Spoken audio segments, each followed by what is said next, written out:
같이 기도하시겠습니다.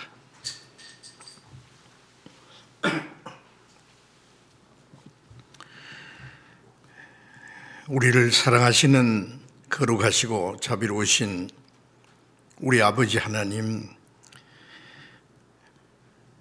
주님의 보배로운 피로 우리 죄를 사해 주시고 우리를 구원해 주셔서 하나님의 자녀로 삼아 주시고 영원한 하나님 나라에 들어갈 수 있는 복스러운 소망을 주신 그 모든 은혜를 인하여 감사를 드립니다.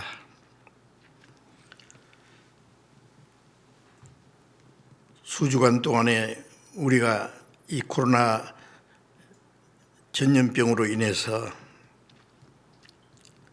정상적인 집회를 갖지 못하고 이렇게 온라인으로 말씀을 전하게 해 주셨사오니 이 모든 것도 주님의 손에 부탁합니다.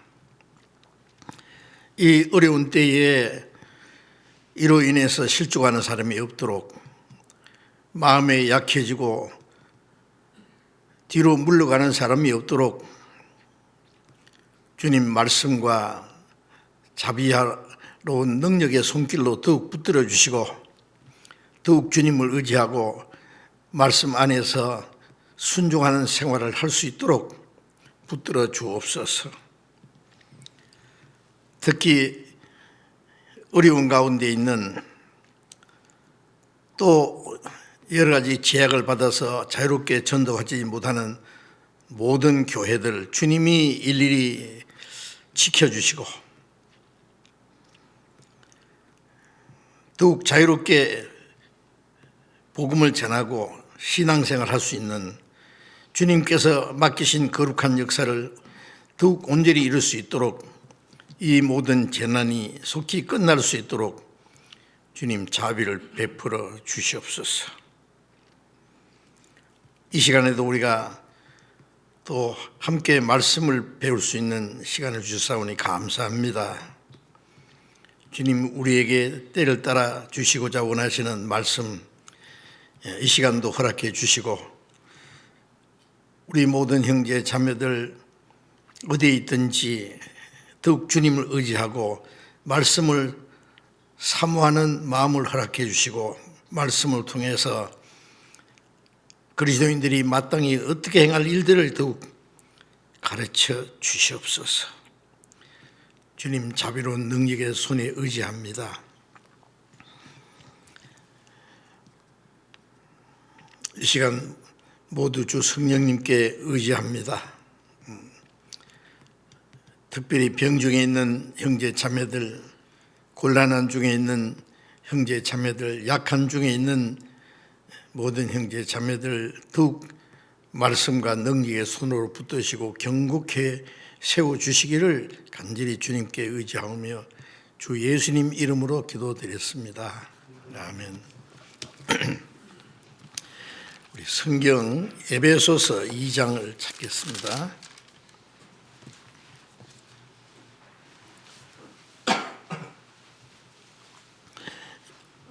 에베소서 2장 19절,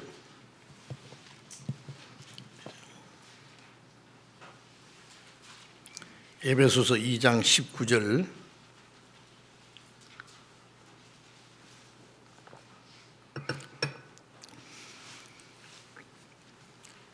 그러므로 이제부터 너희가 외인도 아니요 손도 아니요 오직 성도들과 동일한 시민이요 하나님의 권속이라. 까지. 이 코로나 바이러스에 의해서 지금 한국뿐 아니라 세계 곳곳에서 많은 어려움을 당하고 있습니다. 한국은 좀 안정되는 것 같은데 아직도 끝나지는 않았고, 유럽이나 미국이나 여러 나라들이 새로이 많은 그 환자들이 생겨서 점점 더 어려워지고 있습니다. 이 모든 것이 주님이 말씀하신 대로 마지막 때에 온 세상에 내리는 재난이라고 그렇게 우리는 알고 있습니다. 처처의 기근과 지진과 온역이 있으리니 그 외에도 많은 재난이 있지만은 크게 세 가지로 주님이 말씀하셨는데 곳곳에서 지진도 있고 오늘 뉴스에 잠깐 보니까 인도네시아에서도 또 꽤 큰 지진이 있었습니다. 그리고 또 아프리카에서는 이 메뚜기 재앙이 있어가지고 케냐와 이디오피아 쪽에서 얼마나 많은 메뚜기가 태양을 가리워서 어둡게 할 정도로 그 메뚜기 떼가 모든 농산물을 다 먹어버린답니다. 출애굽기에 있는 에집트의 10가지 재앙을 내릴 때의 메뚜기 재앙 있잖아요. 그것이 옛날뿐 아니라 세계적으로 가끔 있지만 이번에는 그것이 어떻게 할지는 모르겠어요. 파란 것은 다 먹어치운다니까요. 메뚜기가 그것이 뭐 막을 길이 없다니까요. 그 아프리카도 참 걱정됩니다. 그것이 뭐 앞으로 이제 얼마 안 있어서 인도로 해가지고 이제 먼 나라까지 이제 갈 수 있는데 기상 이변에 의한 흉년 그다고 이제 생각지도 못하는 아무리 문명 국가라도 이 질병에는 뭐 어떻게 견딜 수가 없습니다. 미국에는 벌써 확진자가 12만 명이 넘었다고 하니까요. 이태리에서는 코로나 바이러스에 의해서 죽은 사람이 10,000명이 넘는답니다. 아주 심각합니다. 자, 이런 어려운 때에 우리가 만물의 마지막에 가까웠으니 너희는 정신을 차리고 근신하여 기도하라는 말씀처럼 정신을 차리라는 것은 그리스도인들이 가장 정신을 차려야 될 때예요. 이 세상 사람들은 보면은 어떤 일이 일어나는지 그리고 제정신이 아니에요.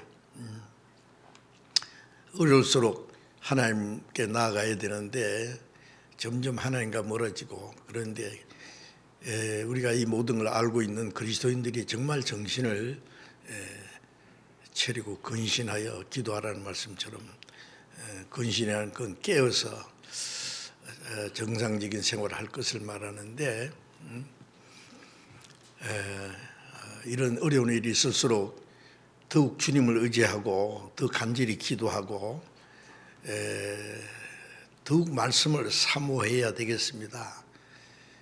그런데 정상적으로 모이지 못하니까 점점 하나님과 멀어지고 말씀과 또 멀어지고 말씀을 잘 듣지도 않고 성경을 읽지도 않고 기도하기를 게으리 한다면 이거는 큰 문제입니다. 그리스도인들은 어려울수록 더욱 주님을 의지하고 주님의 능력이 없이는 살 수 없다. 하나님의 말씀을 사모하고 더 순종하는 마음을 가지고 멀잖아 다시 오실 주님 맞이할 준비를 해야 되겠다는 그 간절한 마음이 생깁니다. 그렇게 해주시기를 간절히 부탁합니다. 그래서 우리가 지금 온라인으로 지금 한 달 넘게 지금 이렇게 모이고 있는데 그럴수록 더 말씀 빠지지 말고 말씀을 열심히 배우고 사모하고 순종하는 마음을 가져야 되겠습니다. 오늘은 전에 말씀드린 데 연속해서 그리스도인의 신분과 거기에 합당한 생활에 대해서 또 말씀을 드리려고 합니다. 지난번에 수주간 동안 하나님의 자녀라는 우리에게 특별한 권세의 신분을 주었습니다. 세상에 하나님의 자녀라고 하는 신분보다도 더 귀하고 높은 신분은 없을 거예요. 오늘 읽은 말씀은 이 바울 사도께서 이제 말씀하셨는데, 이 말씀은 로마 옥중에 갇혀 있으면서 빌립보에 있는 성도들에게 주님 말씀인 동시에 이 시간 우리에게도 주신 말씀입니다. 에베소 교회는 이방인 교회죠. 이방인으로서 구원을 받고 교회 안에 들어와서 이제 같은 생명과 소망을 가진 사람들입니다. 그래서 바울 사도가 여기 말하기, 이제부터 너희는 외인도 아니요 손도 아니요 오직 성도들과 동일한 시민이요 하나님의 권속이라. 이제부터라는 말은 그 앞에 보면 너희는 저는 이방인이다. 하나님의 모든 약속에 대해서 외인이고 하나님도 없고 소망도 없었다. 그런데 예수님이 십자가에 죽으심으로 하나님의 서민 이스라엘과 이방인의 그 벽을 헐어버리고 이제 아무도 차별 없이 예수님이 십자가의 피로 우리 죄를 영원히 사해 주시고, 이제 구원받으면 누구든지 그리스도 안에서 같은 생명과 소망을 가지고 그리스도의 몸된 교회 안에서 하나가 됐다는 말씀을 하는데, 그래서 이제부터는 구원받은 그리스도인들, 우리 각자는 구원받은 그날부터 이제 외인도 아니요, 외인이라는 말은 자기 가족 식구가 아니다는 말이죠. 국가적으로는 외국인이다 그 말이에요. 아무 관계 없는 사람이란 말이에요. 그런데 이제부터는 너희가 외인도 아니요 손도 아니요 잠깐 지나가는 어떤 그 손님, 떠돌이가 아니다 그 말이에요. 나그네가 아니다 그 말이에요. 손도 아니요 성도들과 동일한 시민이요 모든 거듭난 그리스도인과 동일한, 빌립보서 3장 20절에 보면 우리의 시민권은 하늘에 있는지라. 우리는 하나님 나라의 백성입니다. 그래서 천국 백성, 우리의 시민권은 하늘에 있다. 구원받자마자 하나님의 하늘나라의 천국 시민이 됐단 말이에요. 놀랍지 않습니까? 그리고 하나님의 권속이라, 하나님 한 아버지, 한 형제 자매, 이제 같은 믿음과 소망을 가진 하나님의 가족이 됐단 말이에요. 가족. 이건 참 이 짧은 한 말씀 안에 많은 내용이 담겨 있죠, 물론. 자, 이제는 우리가 하나님을 아버지로 모신 하나님의 권속, 하나님의 가족이 됐다. 이건 정말 놀라운 사실입니다. 우리는 정말 이제 하나님의 가족이 되었습니다. 마태복음 6장 9절에 보면 너희는 이렇게 기도하라. 하늘에 계신 우리 아버지, 우주 만물을 창조하시고 지배하고 다스리는 하나님을 아버지라고 부른다고 말해요. 그런데 나의 아버지라는 것보다도 우리 아버지라는 말은 거듭난 하나님의 자녀가 된 많은 사람들이 나 말고도 많이 있기 때문에 우리가 함께 하나님을 우리 아버지라고 부를 수 있다는 말씀입니다.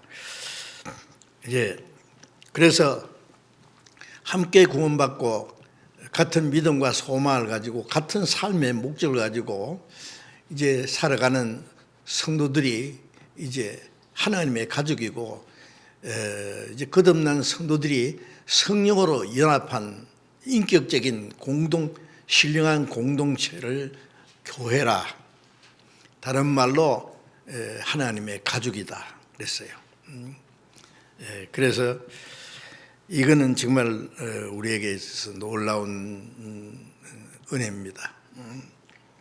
그리고 마태복음 12장 46절부터 50절까지 보면은 예수님이 어느 집에서 많은 사람들과 함께 모인 가운데서 말씀을 가르치시는 가운데 예수의 모친 마리아와 동생들이 지금 밖에서 예수님을 만나서 무슨 얘기를 하려고 기다리고 있었어요. 그래서 어떤 사람이 그 말을 전갈했어요. 당신의 모친과 동생들이 당신에게 말하라고 밖에 지금 서 있습니다. 너무 사람이 많으니까 들어올 수도 없고. 그때 예수님이 손으로 쟤들을 가르치면서 누가 내 형제여 자매의 모친이냐, 내 형제 자매의 모친을 보라. 누구든지 하나님의 뜻대로 행하는 자는 내 형제요 자매요 모친이라. 여기도 놀라운 말씀하셨습니다. 예수님은 이제 마리아의 몸에서 태어나셨지만은 예수님이 나신 후에 이제 마리아와 약혼한 요셉과 같이 이제 결혼해서 살면서 여러 자녀를 낳았죠. 형제들도 있고 여동생들도 있습니다. 그 육신의 그 가족 관계를 부인한 것이 아니라 예수님은 그보다 더 중요한 가족 관계가 있다는 말이에요. 그리고 마태복음 23장 8절 9절에 보면은 너희는 랍비라 칭함받지 마라. 너희는 다 형제니라. 아비라 칭하지 말라. 칭함받지 마라. 너희 아비는 하나이니 하나님 아버지시니라. 우리는 다 형제다. 너희는 다 형제니라 그러셨고 너희 아비는 하나라.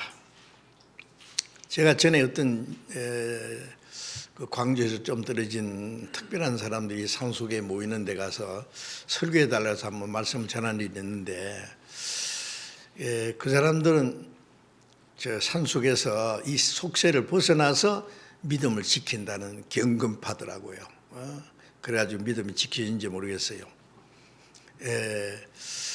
그런데 그 원장 되는 사람 아들이 있는데 광주 어느 병원의 의사예요.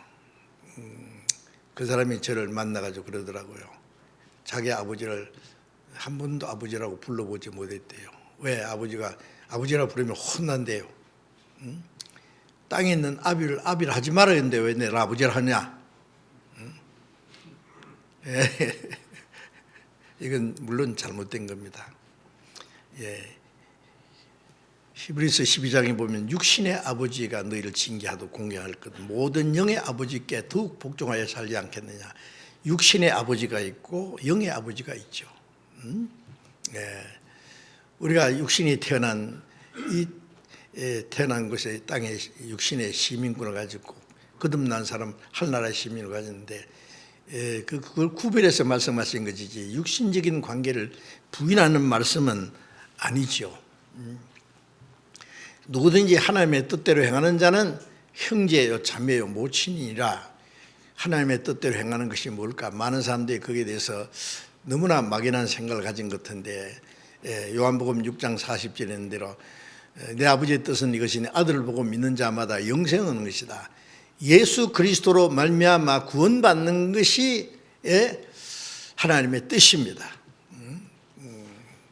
예수님은 하늘에서 내려온 것은 내 뜻을 행하며 하네요. 나를 아버지 보내신 아버지의 뜻을 행하려 함이라. 아버지의 뜻은 십자가에 죽어서 우리 죄를 대속하는 것이 하나님의 뜻이었고 이제 예수님이 우리의 구원하시는 역사를 이루는 가신 후에는 그 은혜를 깨닫고 믿음으로 구원받는 것이 하나님의 뜻입니다. 그리고 하나님의 뜻대로 구원받은 사람은 하나님의 기뻐하시는 뜻대로 살 것입니다. 거듭나지 않은 사람이 어떻게 하나님의 뜻대로 살겠어요? 그래서 하나님의 뜻대로 거듭난 사람, 거듭났기 때문에 하나님의 뜻에 순종하는 그들이 곧 하나님의 아들입니다. 그래서 요한복음 19장 26절 27절에 보면은 예수님이 십자가에 못 박혀 고통받고 계실 때 십자가 밑에 그 모친 마리아와 그 사랑하는 제자 요한이 있었습니다. 이제 마리아는요, 자기 아들이 그 십자가에 못 박혀서 고통받는 모습을 보고 마음이 얼마나 아프겠어요. 어저께 서해안 그 천안 그 침몰 사고로 인해서 이제 그 길면탑 앞에서 그 전사자들의 그 가족들 그리고 대통령과 많은 사람들이 모여서 그 기념 행사를 하는 가운데서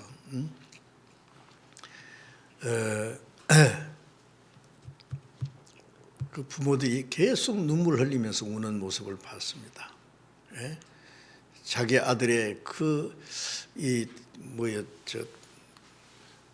형상으로 만들어 놓은 그것을 어루만지면서 그 비석 앞에서 비석을 닦으면서 눈물을 짓는, 내 아들이 이렇게 죽었구나, 고난을 받았구나. 부모의 마음은 동일합니다.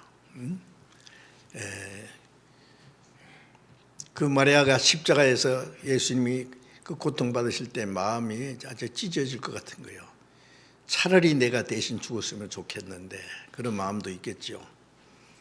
예수님이 마리아를 보시고 말씀하죠. 여자여 보소서 아들이니이다. 예수님이 마리아 보고 여자여 하는 말씀이 나오지요. 포도주가 모델을 만들었으면 좋겠다고 부탁할 때도 여자여 나와 무슨 상관이 있나이까. 그건 자기 어머니를 무시하는 게 아니라 그 히브리 말로 그 여자여 하는 그 말은 하나의 여자, 우리가 그 연세 많은 분을 보고 영감님 그러잖아요. 싸울 때 영감태기 그러면 욕하는 거지만은 영감님 그러는 것은 높이는 말입니다. 그리고 특별한 위치에 있는 사람을 영감이라고 부르길 수도 있어요.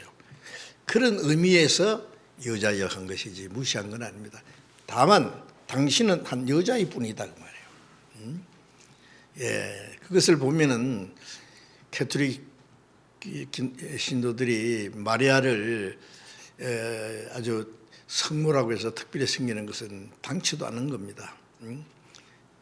여자여 보소서 아들이니이다. 그 무슨 말씀이에요? 어떤 사람은 보세요, 내 아들이 이렇게 죽었는데요.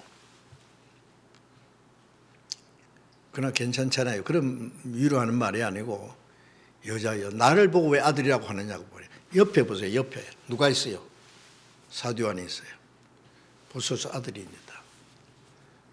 또 자기 제자 요한에게는 보라 네 어머니라. 누굴 보라고? 옆에 보라고.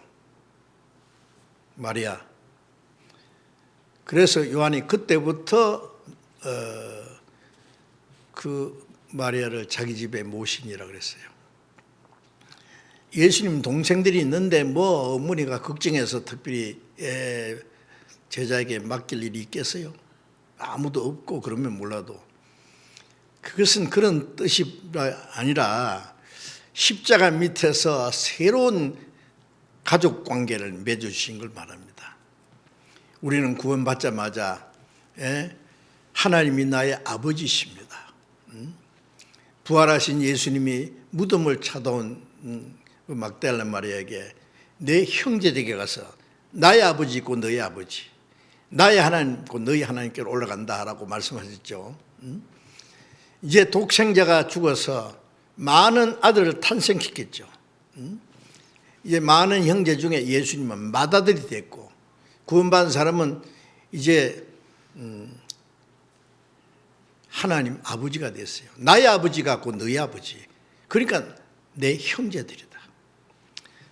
이거는 예수님이 십자가에 죽으시고 부활하심으로 우리 죄를 대속하시고 부활하심으로 새 생명을 주어서 베드로전서 1장 3절에 말씀한 대로 예수님의 죽은 자 가운데서 부활하심으로 너희를 거듭나게 하사 산 소망 있게 하시며 예수님의 죽으심과 부활하심으로 우리를 거듭나게 해서 하나님의 자녀가 되게 하시고 우리가 하나님을 아버지로 모시게 됐단 말이에요. 예수님은 하나님께로 나신 자라 그랬고, 그 다음에 요한복음 1장 12절 13절에 보면은 영접하는 자 그 이를 믿는 자는 하나님의 자녀가 되는 것이라. 이는 하나님께로 난 자들이니라. 야고보서 1장 18절에 보면은 진리의 말씀으로 우리를 낳으셨느니라. 우리를 구원하신 그 하나님의 은혜와 진리의 말씀으로 우리를 하나님의 자녀로 낳아주신 겁니다. 이건 정말 놀라운 일입니다. 부모는 우리의 육신을 낳고 기르고 돌봐주었습니다. 그러나 하나님은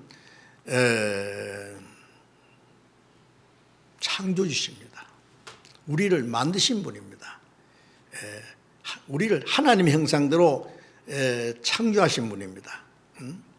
왜 하나님의 형상대로? 하나님의 사랑과 하나님의 생명과 하나님의 나라를 하나님과 함께 영원히 영광 가운데 살게 하기 위해서 우리를 하나님의 형상으로 창조하신 그분.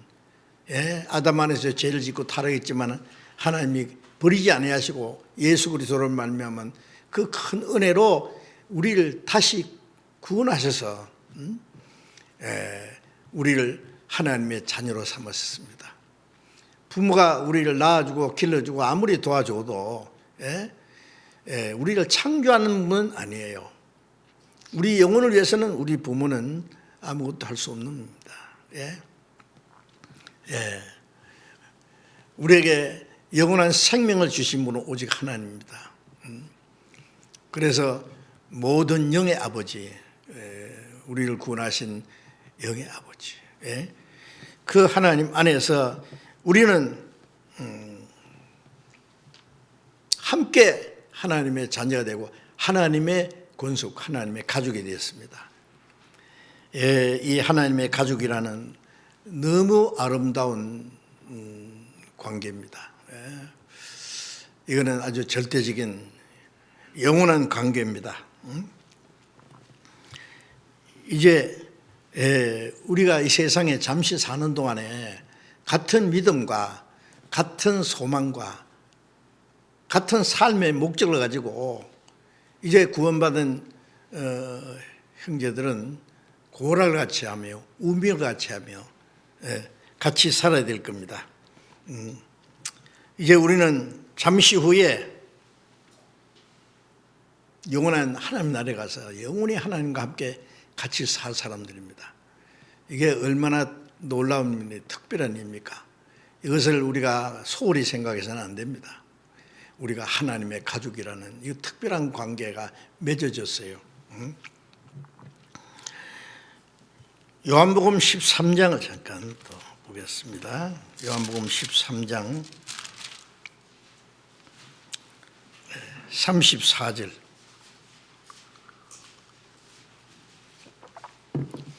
34절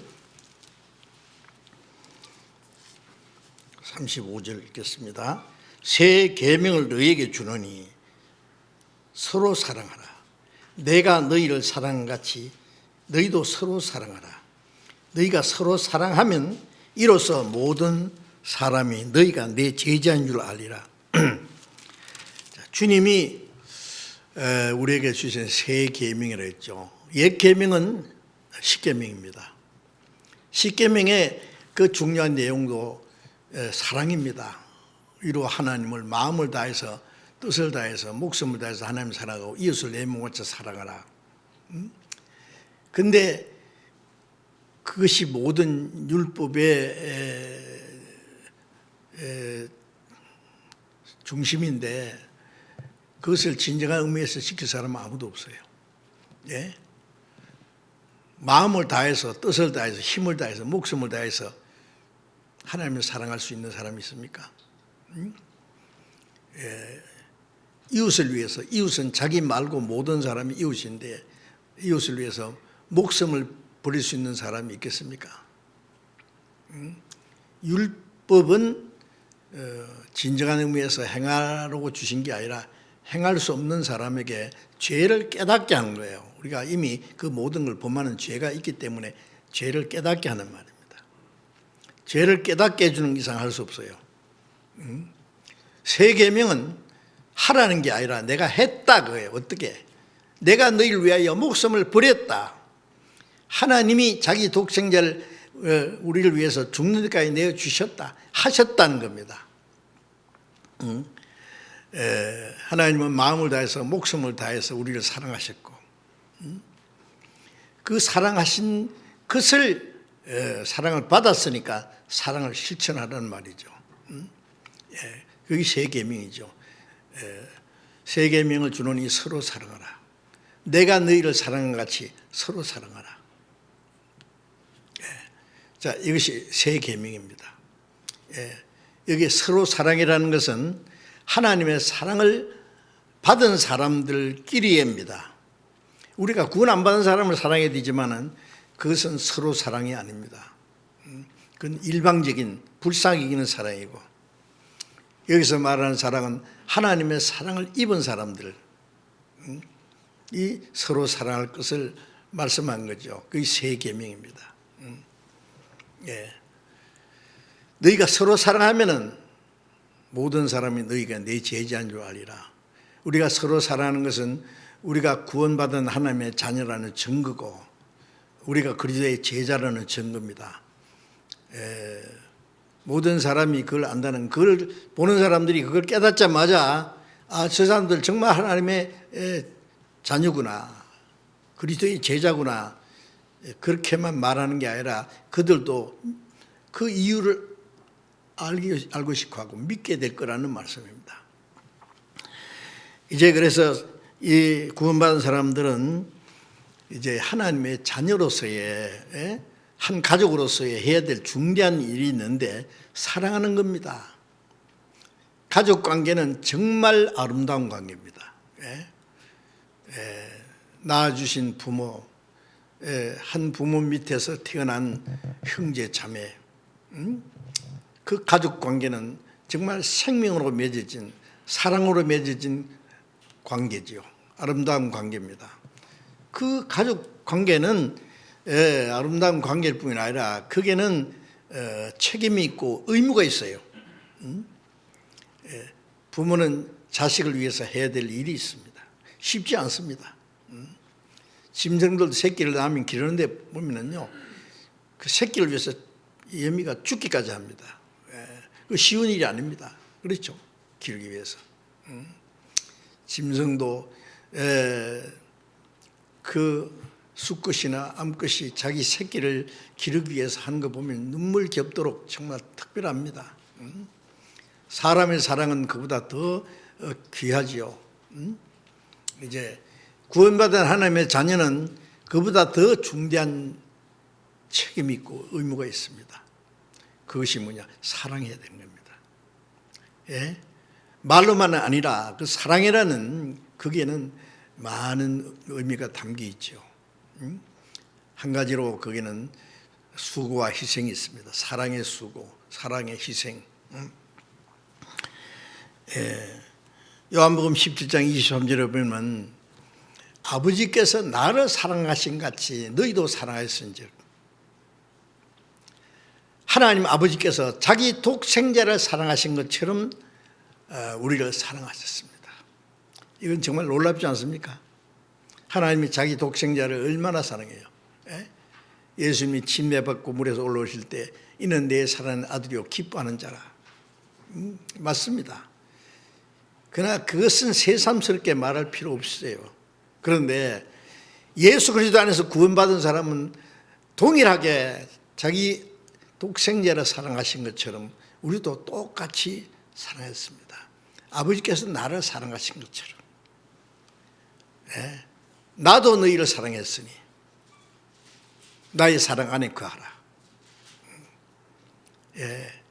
자, 우리는 이 귀중한 말씀을 뜻을 알고 그 사랑을 이제는 실천해야 될 사람들이죠. 베드로전서 1장 22절에 보면은 우리가 진리를 순종함으로 너희 영혼을 깨끗하게 하여 거짓이 없이 형제를 사랑에 이르렀으니 마음으로 뜨겁게 피차 사랑하라, 그런 말씀이 있잖아요. 피차 사랑하라. 우리가 하나님의 진리를 깨닫고 영혼이 구원받아서 영혼이 깨끗하게 됐습니다. 영혼이 깨끗하게 된 사람, 거듭난 사람은 거짓이 없이 형제를 사랑에 이르렀습니다. 사랑은 사랑인데 거짓된 사랑도 있거든요. 예? 사랑하는 척하고 속에는 딴 생각 품는 사람, 자기 이기적인 마음을 가지고 사랑하는 척하는 사람, 이건 거짓된 사랑입니다. 예. 같은 가족끼리 진정한 의미에서 거짓이 있을 수 없죠. 예? 부모가 자식을 사랑하는데 거짓일 수 있습니까? 예? 예. 부모가 자기 자녀가 부모를 사랑하는데도 거짓이 있어서는 안 됩니다. 형제끼리도 예? 같은 생명과 사랑과 같은 운명을 가진 사람들이 거짓이 있어서는 안 됩니다. 이제 우리가 하나님의 자녀로 하나님의 생명으로 태어난 같은 사랑과 생명으로 거듭난 하나님의 자녀들은 거짓이 있을 수 없습니다. 거짓이 없이 형제를 사랑에 이뤘다. 사랑할 수 있는 힘을 주셨다. 그러므로 마음으로 피차 뜨겁게 사랑하라. 뜨겁게 사랑하라는 말은 뭐예요? 예?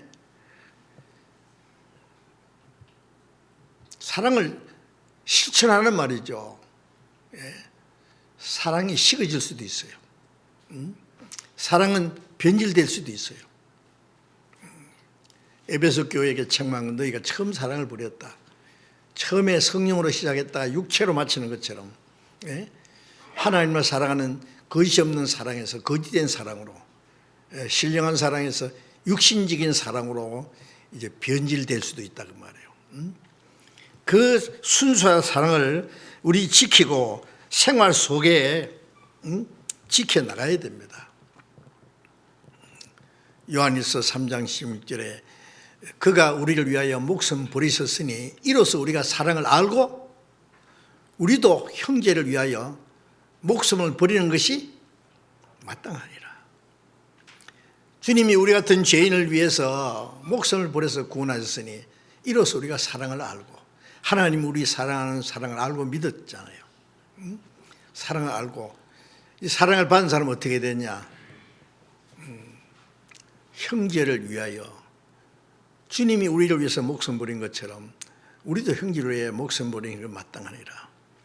아브라함은 하나님을 사랑함으로 자기 독생자를 아끼지 않고 모리아 산에서 바쳤잖아요. 실제로. 그게 하나님의 사랑하는 마음입니다. 하나님은 그만큼 사랑을 받으실 자격이 있기 때문에. 그런데 하나님은 우리가 죄인 됐을 때 우리를 사랑했습니다. 우리가 원수 됐을 때 사랑했습니다. 예. 멸망받을 죄인을 사랑해서 자기 독생자를 대신 중대까지 내줬습니다. 그 사랑은 놀랍습니다. 그 사랑을 입었기 때문에 우리도 형제를 사랑하는 것이 당연합니다. 요한일서 4장을 봅시다. 요한일서 4장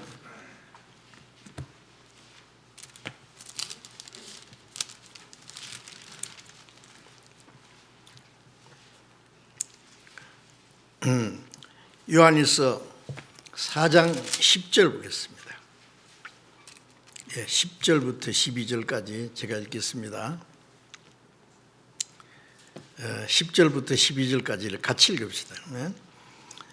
우리가 하나님을 사랑한 것이 아니요 오직 하나님이 우리를 사랑하사 우리 죄를 위하여 한 목재로 그 아들 보내셨습니다. 사랑하는 자들아 하나님이 이같이 우리를 사랑하였으니 우리도 서로 사랑하는 것이 마땅하니라. 어느 때나 하나님을 본 사람이 없으되 만일 우리가 서로 사랑하면 하나님이 우리 안에 거하시고 그의 사랑이 우리 안에 온전히 이루느니라. 예수님이 세상에 계실 때 예수님의 사랑을 가장 많이 받은 사람이 제자 중에도 요한이라고 그랬죠. 그래서 사도 요한은 자기를 그 예수님의 사랑하는 제자라 이렇게 몇 번 나오지요. 누구보다도 주님을 더 사랑하는 깨달은 사람이고 누구보다도 주님을 더 사랑하는 제자입니다. 그래서 요한 1서에 보면은 구원받은 그리스도인들의 생활에 대해서 쭉 얘기하면서 사랑이라는 말이 얼마나 많이 나오는지 모르죠.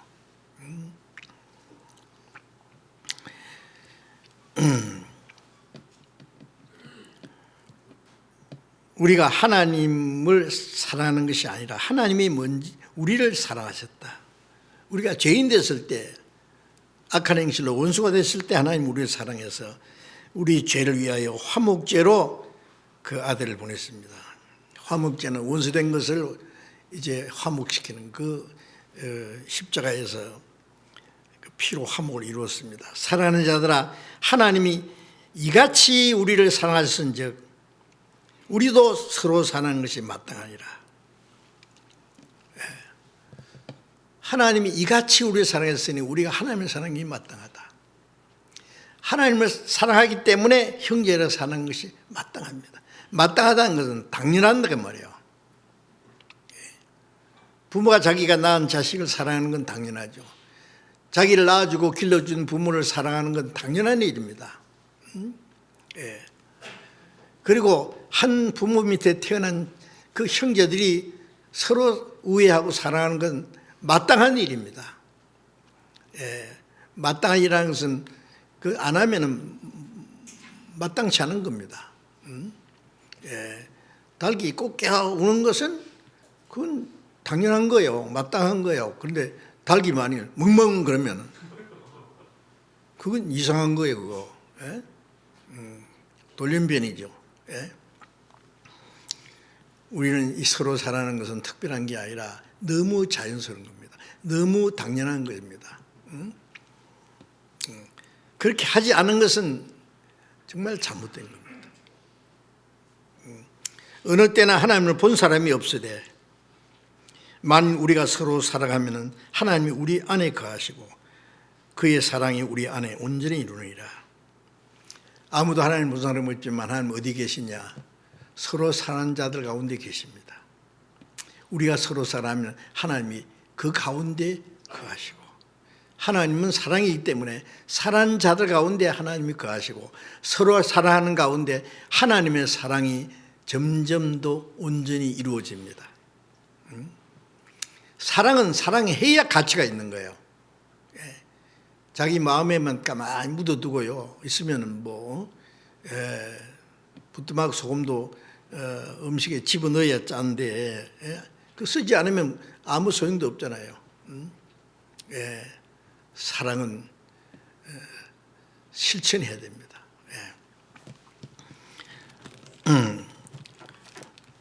그래서 데살로니가서 1장 4절에 하나님의 사랑하심을 받은 형제들아 그랬죠. 구원받은 이 그리스도인들에게 데살로니가 교회는 정말 주님의 은혜를 깨닫고 주님의 사랑을 실천하고 주님을 본받고 사도들을 본받고 모범적인 교회였습니다. 그 특별한 게 뭐냐? 하나님의 사랑하심을 받았기 때문입니다. 하나님의 사랑하심을 받은 형제들아 너희를 택하심을 아노라. 그리고 데살로니가전서 4장 9절에 보면은 형제의 사랑에 관하여는 너희가 더 쓸 것이 없으면 너희가 하나님의 가르침을 받아 서로 사랑함이라. 데살로니가 교회는 하나님 사랑에 대해서 더 이상 얘기할 것도 없다. 그들은 이미 하나님의 사랑을 깨닫고 하나님께 가르침을 받아서 서로 사랑한다고 했어요. 너무 당연한 일입니다. 그거는. 히브리서 2장 11절 12절에 보면은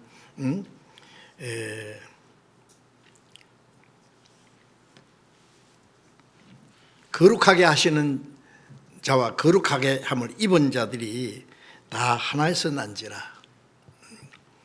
거룩하게 하시는 분은 주님이시고 거룩하게 함을 입은 자들은 우리잖아요. 우리를 구원하신 주님이나 구원받은 우리나 다 하나에서 난지라. 그러므로 형제라 부르시기를 부끄러워하지 않았다. 높고 존귀하신 그분이, 거룩하신 분이 우리 같은 죄인을 구원하실 뿐 아니라 우리를 형제라고 부르시기를 부끄러워하지 않았다. 정말 놀라운 축복 아닙니까? 우리는 하나님의 아버지라고 부르는 거 부끄럽지 않습니다. 예. 그래서 주님도 우리를 형제라고 부르기를 부끄러워했습니다. 교회 안에서 가장 아름다운 말이 우리는 한 형제다. 형제 자매. 사랑하시는 그 주님 앞에 형제 자매, 한 피 받아 한 몸이 이런 형제의 자매들이에요. 예. 이거는 정말 놀라운 은혜고 그 한 몸같이 친밀하고 마음조차 하나가 돼요. 예. 서로 사랑하고 서로 도와주는 건 정말 당연한 일입니다. 히브리서 3장 1절에 보면은 함께 하늘의 부르심을 받은 거룩한 형제들아, 함께 하늘의 부르심을 입은 하나님의 부르심을 하늘의 부르심을 들었어요. 하늘나라 들어가기 위해서 부르심을 받은 거룩한 형제들아. 얼마나 놀라운 말씀 아닙니까? 형제 자매라는 것을 결코 소홀히 해서는 안 될 겁니다. 한 가족은 사랑할 뿐 아니라 사랑하기 때문에 그 사랑을 서로 실천해야 됩니다. 사랑은 생명입니다. 생명이 있는 곳에 사랑이 있고 사랑이 없는 곳에는 죽음밖에 없습니다. 우리가 하나님의 생명을 받았다는 증거는 하나님을 사랑하고 형제를 사랑한 것이죠. 그래서 이제 그게 거룩한 교제가 이루어졌습니다.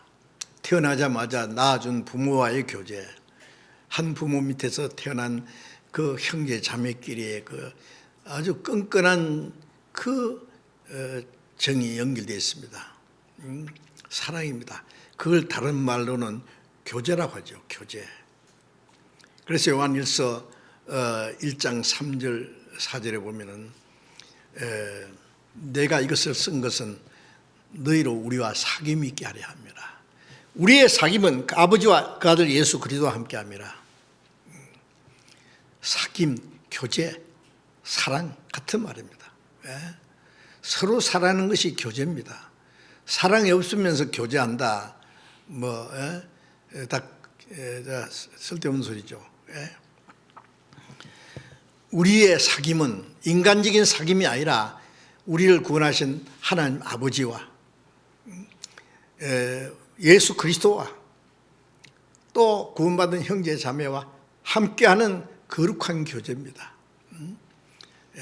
빌립보서 1장 5절 말씀대로 첫날부터 이제까지 복음에서 교제합니다. 구원받은 그날부터 이 거룩한 교제가 시작되었지요. 요한일서 2장 9절, 요한일서 1장 좀 더 봐야 되겠습니다. 요한일서 1장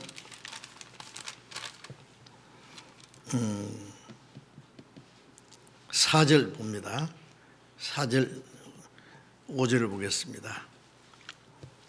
우리가 이것을 쓰면 우리의 기쁨이 충만케 하려 함이라. 우리가 저에게서 듣고 너에게 전하는 소식이 이것이니 곧 하나님은 빛이시라. 거기에는 어둠이 조금도 없으시니라. 우리의 기쁨이 어디 있습니까?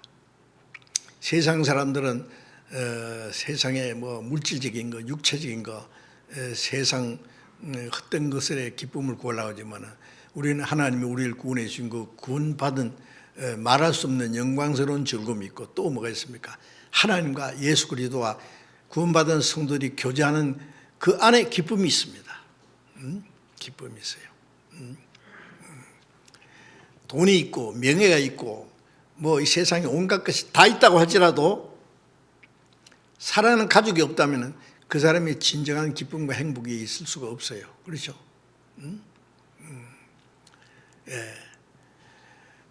우리는 구원받은 성도들은 하나님 아버지와 예수 그리스도와 구원받은 형제 자매들과 함께 교제하는 그게 기쁨이 있습니다. 땅에 있는 성도는 존귀한 자니 나의 즐거움이 저에게 있도다. 우리가 교제하는 그 안에 즐거움이 있어요. 그렇죠? 그렇게 형제들은 자주 만나지 못하고 교제하지 못하면 답답합니다. 사랑하는 사람들이 멀리 떠나 있으면 답답하지요. 만나고 싶고 만나면 헤어지기 싫고 시간 가는 줄 모르고 그건 당연한 겁니다.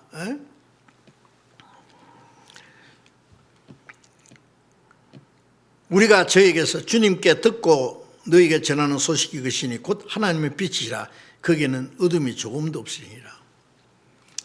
빛은 참된 것이고 어둠은 거짓된 것입니다. 빛은 선이고 어둠은 죄입니다. 하나님은 빛이십니다. 어둠이 조금도 없습니다. 우리가 하나님과 사귐이 있다는 것은 빛 가운데서 사귀는 거예요. 진리 안에서 사귀는 거예요. 거짓을 가지고 하나님과 사귐이 있다든지 거짓을 가지고 형제와 사귐이 있다는 것은 그거는 위선이고 거짓말입니다. 어떤 형제자매들 막 교제하자 그러고 뭐 좋은 소리는 다 해요. 그 속에는 죄를 감춰놓고 있으면서 하나님도 속이고 자기도 속이고 형제 자매도 속이는 거예요. 거짓입니다. 하나님과 사귐이 있다 하고 어둠 가운데 행하면 이는 거짓말하는 자요. 진리를 행치 않으거니와 하나님과 사귐이 있다 하면서 어둠 가운데는 그 죄를 숨겨놓고 있는 게 어둠이죠. 우리가 혹시 잘못할지라도 빛 가운데 있는 사람은 죄가 적시 드러나고 그것을 발견하고 고칩니다. 그걸 계속 숨기고 있는 것은 어둠입니다. 그리고 하나님과 사귐도 있고 하나님과 사귐이 없으면 형제 자매들과의 사귐도 있을 수 없어요. 그래서 요한일서 2장 9절에 보면은 형제를 사랑하는 자는 빛 가운데 거하느니라.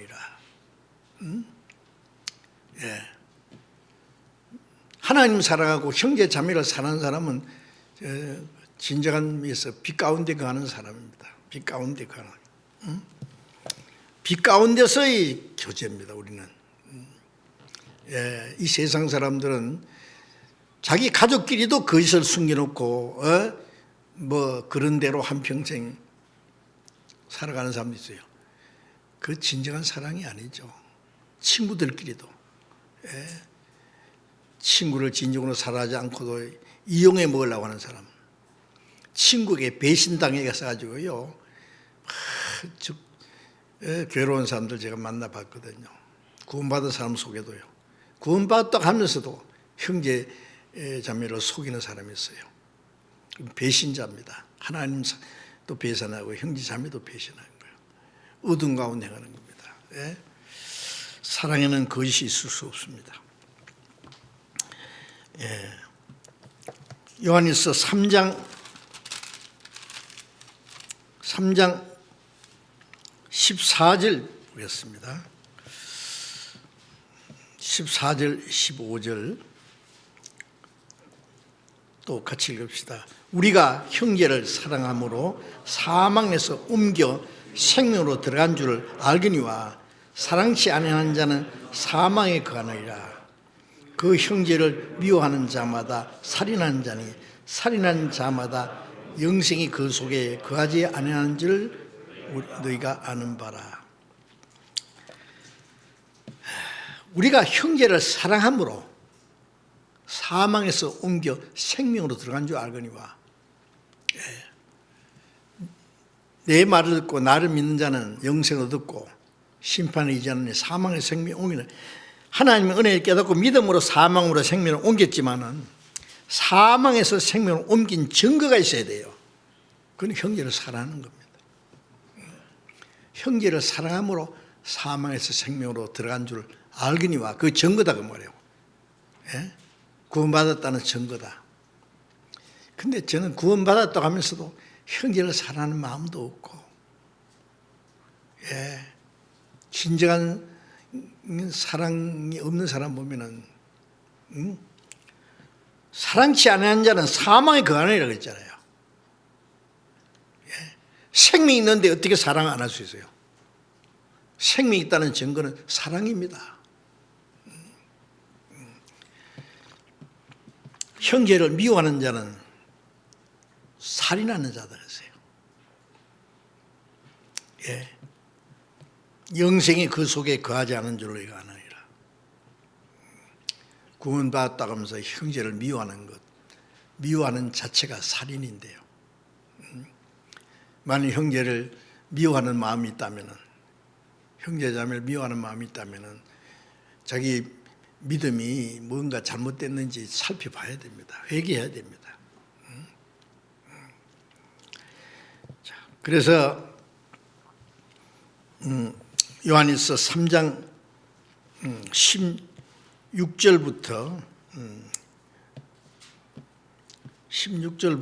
18절까지 또 같이 읽읍시다. 그가 우리를 위하여 목숨을 버렸으니 우리가 이로써 사랑을 알고 우리도 형제들을 위하여 목숨을 버리는 것이 마땅하니라. 누가 이 세상 재물을 가지고 형제의 궁핍함을 보고도 도와줄 마음을 막으면 하나님의 사랑이 어찌 그 속에 거할까 보냐. 자녀들아, 우리가 말과 혀로만 사랑하지 말고 오직 행함과 진실함으로 하자. 주님의 사랑을 깨달은 사람이 형제를 위하여 목숨 버리기까지 하는 것이 마땅한데, 목숨 버리기까지 사랑하는 사람이 뭘 못하겠어요? 형제의 궁핍함을 보고도 이 세상 재물이 있으면서 형제의 궁핍함을 보고도 도와줄 마음을 막으면 하나님의 사랑이 어찌 그 속에 거할까 보냐. 형제들아, 자녀들아, 우리가 말과 혀로만 사랑하지 말고 오직 행함과 진실함으로 하자. 말과 혀로 사랑하는 거 누가 못해요? 말과 혀로만 사랑하고 행함과 진실함이 없는 것은, 그 행함이 없는 사랑은 진실한 사랑이 거짓된 사랑입니다. 여기에 아주 못을 박았어요. 말과 혀로만 사랑하지 말고 오직 행함과 진실함으로 하자. 19절에는 이로써 우리가 진리에 속한 줄을 알고 또 우리 마음을 주 앞에 굳세게 하려다. 행함과 진실로 사랑하게 될 때에 우리가 구원받았다는 증거고, 그게 우리가 진리에 속했다는 증거고, 그렇게 되면 우리 마음이 하나님 앞에 굳세게 담대하게 설 수 있다고 말해요. 자, 이것은 아주 중요합니다. 우리가 육신적으로 관계가 맺어진 그 혈육도 책임이 있잖아요. 하나님의 생명으로 거듭났고 영원한 소망을 같이 가진 사람들, 이 땅에 사는 동안에 더 큰 책임이 있고 또 서로가 해야 될 일이 있습니다. 그걸 소홀히 할 수 없어요. 가정에서 부모로서, 자녀로서, 형제 자매로서의 이 역할을 제대로 못하면서 밖에 나가서 선한 척하는 건 위선이잖아요.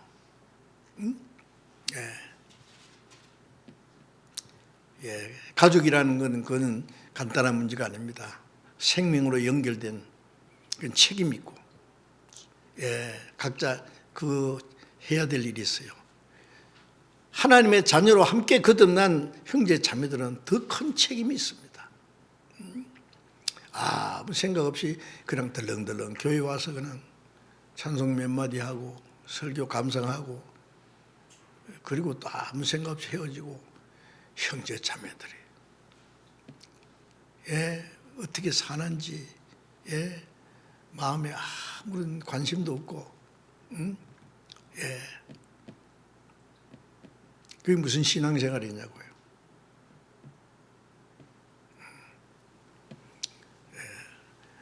우리가 다른 영혼들을 구원하는 것도 먼저 구원받은 형제 자매들이 주님을 사랑하고, 형제 자매들이 서로 사랑하는 거기서부터 시작돼야 돼요. 그죠? 어떤 사람은 자기 가정에서만 엉망진창 만들어 놓고 밖에 나가면 착한 체 하는 거예요. 교회 안에서 꽤 믿음이 좋은 척 하는 거, 그건 자기 양심을 속이는 겁니다. 하나님도 속이고.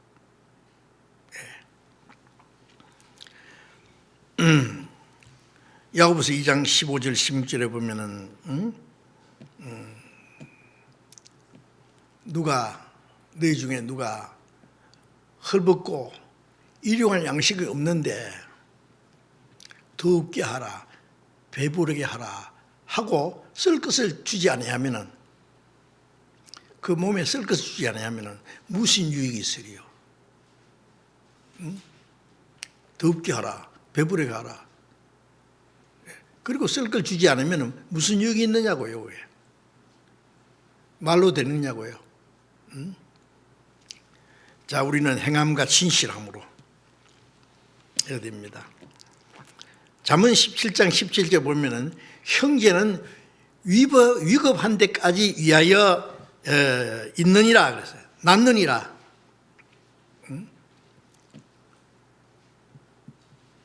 우리가 어려울 때 하나님 도우시잖아요. 형제 자매들도 하나님의 자녀라는 것은 형제 자매가 위급할 때까지 위해서 낳느니라. 육신의 그 자기 가족들, 형제 자매들도 어려울 때 도우려고 하잖아요, 서로. 저는 참 그 가족 관계를 잘, 한 사람이 막 어려우면은 막 가족이 다 달라붙어서 도우려고 하는 거 보면 너무 아름다워요. 우리 형제 자매들은 더욱 해야 될 거 아니에요, 그렇게. 어려울 때 도와야죠.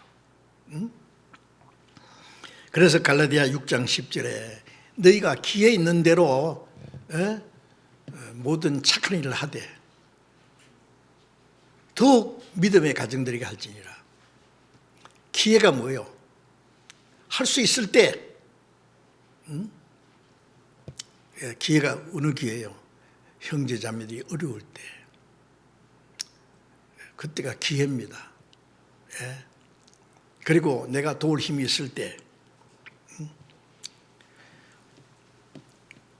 그래서 잠언 3장 27절에 보면은 네 손이 선을 베풀 힘이 있거든 받을 자에게 베풀기를 아끼지 마라.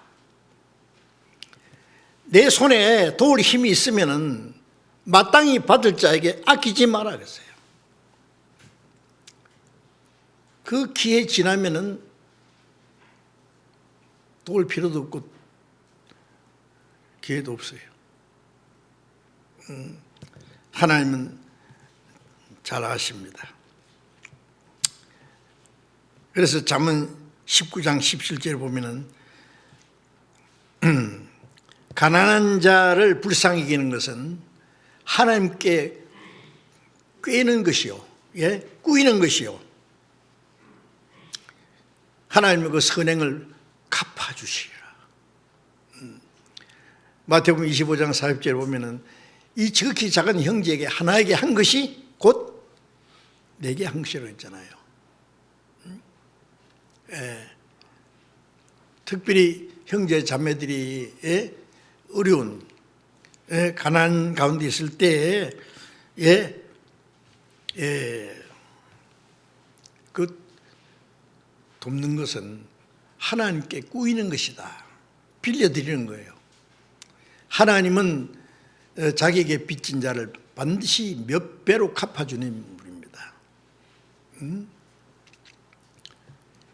누가복음 6장 38절에 보면은 주라 그러면 주실 것이요 흔들어서 눌러서 넘치도록 너에게 안겨주리라. 내가 주면은 하나님이 주셔요. 흔들어서 눌러서 아주 넘치도록 주시리라. 그래서 잠언 11장 24절에 보면은 헛되이 구제하여도 부하게 되는 일이 있고 과도히 아껴도 가난하게 될 뿐이라. 흩어 구제했는데 어떻게 부하게 됩니까? 위에서 내려와요. 하나님이 주세요. 어떤 사람은 과도히 아껴도 가난하게 돼요. 다 날아가 버리는 거예요. 제가 처음 목회하던 교회가 대구에서 좀 떨어진 옥포라는 시골인데요. 제가 결혼하기 전이니까 혼자 신학교 다니면서 그 목회를 했을 텐데 그 동네 끝자락에요. 또랑가에 운막을 하나 짓고 사는 할아버지가 한 분 있었어요. 그래서 제가 그 할아버지가 불쌍해가지고요. 제가 명절이나 좋을 때 되면은 형제 자매들이 제게 먹을 것을 많이 가져와요. 그러면 그걸 그 할아버지한테 갖다 드리곤 했습니다. 그래서 제가 물어봤어요. 저 불쌍한 할아버지 또 동네에 좀 도와주면 좋겠는데 왜 도와주지 않냐 그러니까 하는 말이 저 할아버지요 굶어 죽어야 돼요. 그러는 왜 그러세요? 저 할아버지가 이 동네 옛날 제일 부자였대요. 근데 머슴들한테도 얼마나 깍쟁이 노릇하고 사람들한테 인식하게 했는지 그 후에 자기 부인도 죽고 다 집안이 망해가지고 저렇게 됐는데 과거를 알기 때문에 아무도 안 도와준대요. 괘씸해서. 걔가 듣고요. 자기가 이제 와서 보응을 받는구나. 응? 우리가 베풀면 하나님이 주십니다. 이건 하나님의 약속입니다. 그렇죠? 예.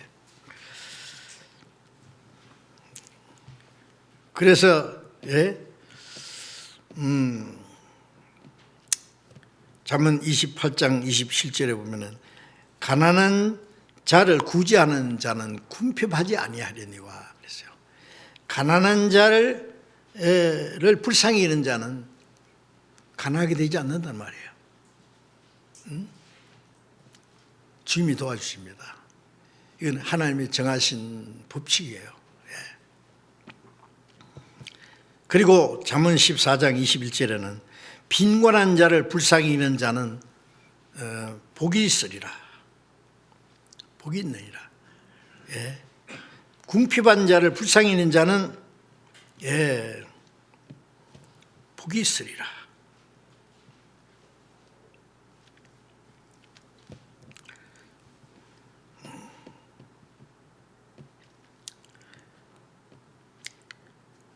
(14장 31절에는) 궁핍한 사람을 불쌍히 여기는 자는 주를 존경하는 자다. 가난한 자를 멸시하는 자는 그를 지으신 하나님을 멸시하는 자.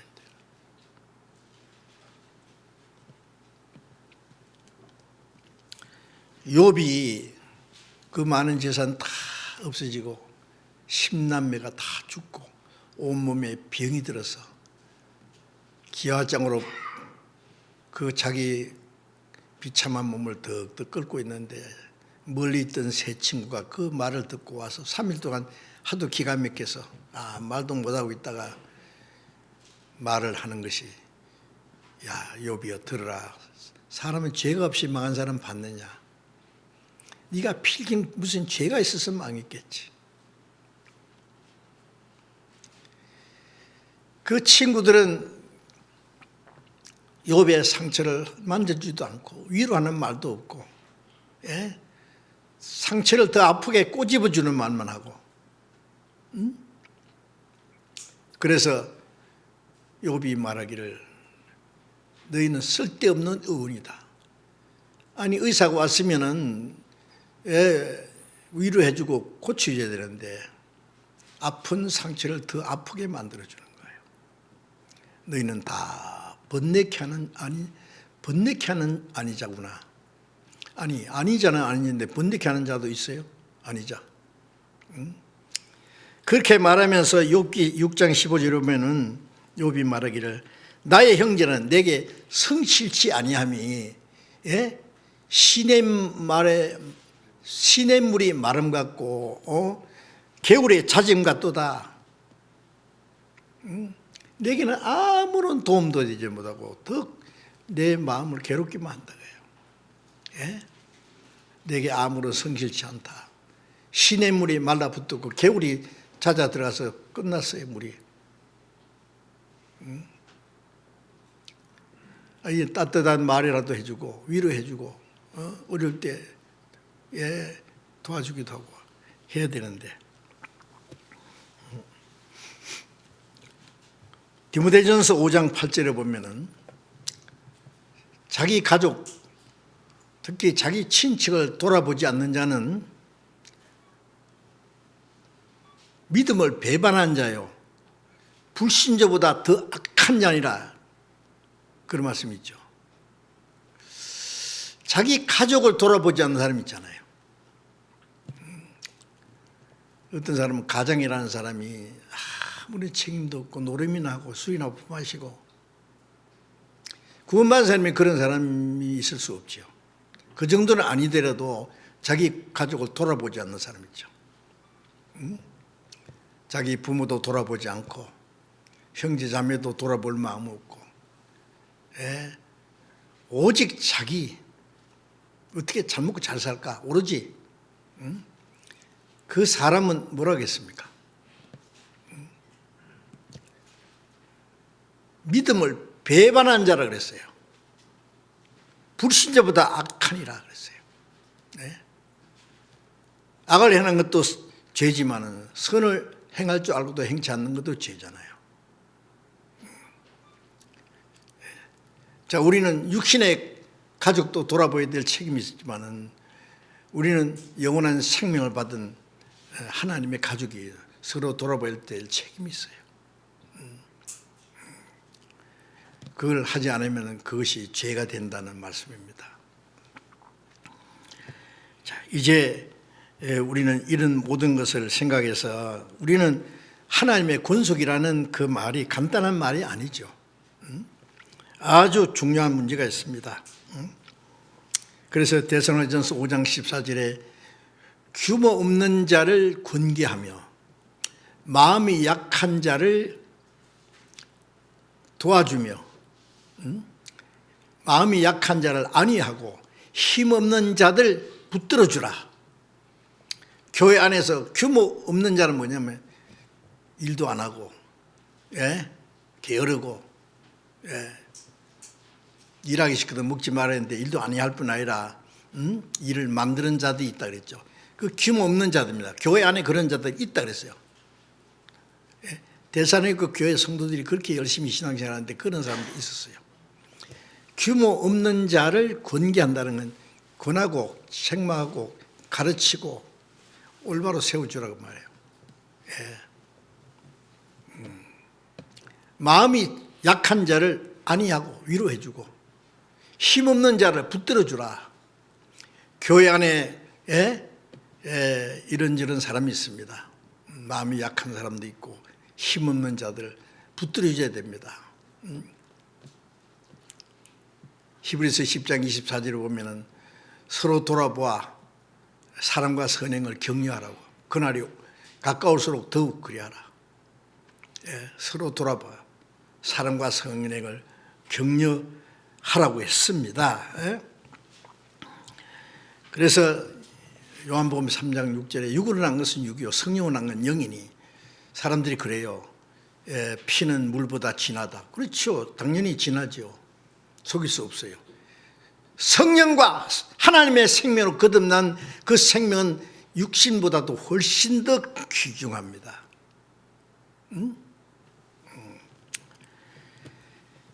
육신의 관계는 불과 세상에 몇십 년 사는 동안에만 있다가 끊어지겠지만은 하나님의 생명으로 관계된 이 형제 자매는 영원히 끊어지지 않습니다. 지상에서부터 영원히 계속될 겁니다. 그런 그 안에서 우리가 하나님의 가족이 됐다는 것은 놀랍지 않습니까? 우리는 이런 것을 생각해야 됩니다. 그래서 우리는 형제 자매들을, 형제를 중심으로 형제를 용서하라는 거죠. 자기 가족이 잘못해도 용서해 주잖아요. 이해해 주려고 노래 갔잖아요. 형제 용서하지 못하는 마음이 있다면 안 되죠. 갈라디아 6장 1절에 보면은 형제가 범죄한 것이 드러나거든 신령한 너희는 그런 자를 바로잡고 너도 시험에 빠질까 봐 네 자신을 돌아보아 시험에 빠질까 봐 두려워하라. 예. 잘못된 사람이 있을 때 그 사람을 비난하고 못쓸 사람으로 제껴놓지 말고 예. 온유한 마음으로 그런 자들을 바로 잡아주고 너도 시험에 받아서 죄질까 봐 두려워하라고 했어요. 육신인들은 우리도 그 죄 가운데 빠질 수 있기 때문에 전도서 4장 10절에 저희가 넘어지면 하나가 동물을 붙들어 일으키니와 넘어지고 붙들어 일으킬 자가 없는 자에게는 화가 있으리라. 자, 옆에 나를 도와줄 형제 자매가 있다는 것은 참 다행스러운 일입니다. 예? 어려울 때 서로 붙잡아 주는 거예요. 붙잡아줘요. 예. 그래서 베드로전서 4장 8절에 무엇보다도 열심으로 서로 살아갈지니 사랑은 허다한 죄를 덮느니라. 예. 무엇보다도 열심으로 사랑하라. 사랑은 악한 걸 생각지 않으며 악한 걸 생각지 않는다면 다른 사람이 내게 끼친 해를 내가 헤아리지 않는다. 그걸 갚을 생각 안 한다. 그 일로 인해서 비방하지 않는다.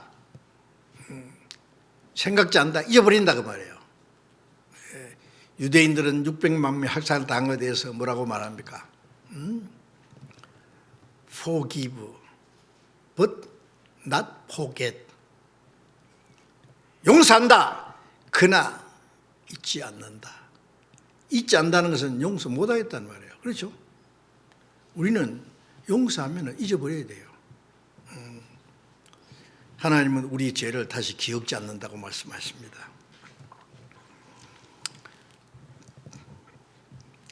그리고 잠언 17장 9절에 보면 허물을 덮어주는 자는 사랑을 구하는 자요 그걸 거듭 말하는 자는 친한 벗을 이간하는 자니라. 또 잠언 19장 11절에 보면 허물을 용서하는 것은 자기 영광이라고 했죠. 허물을 용서하는 건 자기 영광이에요. 어떤 사람들요 자기의 요구를 하든지 뭐 해를 끼쳐도 그걸 갚으려고 안 하고 비방하지 않고 잘 견디는 거 보면은 야, 그 사람 진짜 인격이 훌륭하다는 걸 압니다. 정치가들도 보면은요 자기에게 뭐 잘못된 말하면 막 그거 안 갚으면 하려고 막 아주 독이 섞인 말을 하는데 그 사람은 자기가 서서히 천해지는 거예요. 네? 예수님 하나님도 그랬잖아요. 나는 나를 위하여 네 허물을 도말하는 자니 네 죄를 기억지 아니라. 하나님도 자기 영광을 위해서 우리 죄를 사해 주십니다. 자, 우리도 그런 마음을 가져야 되겠죠. 자, 그래서 잠언 10장 12절에 보면 미움은 다툼을 일으켜도 사랑은 허물을 가리우리느니라.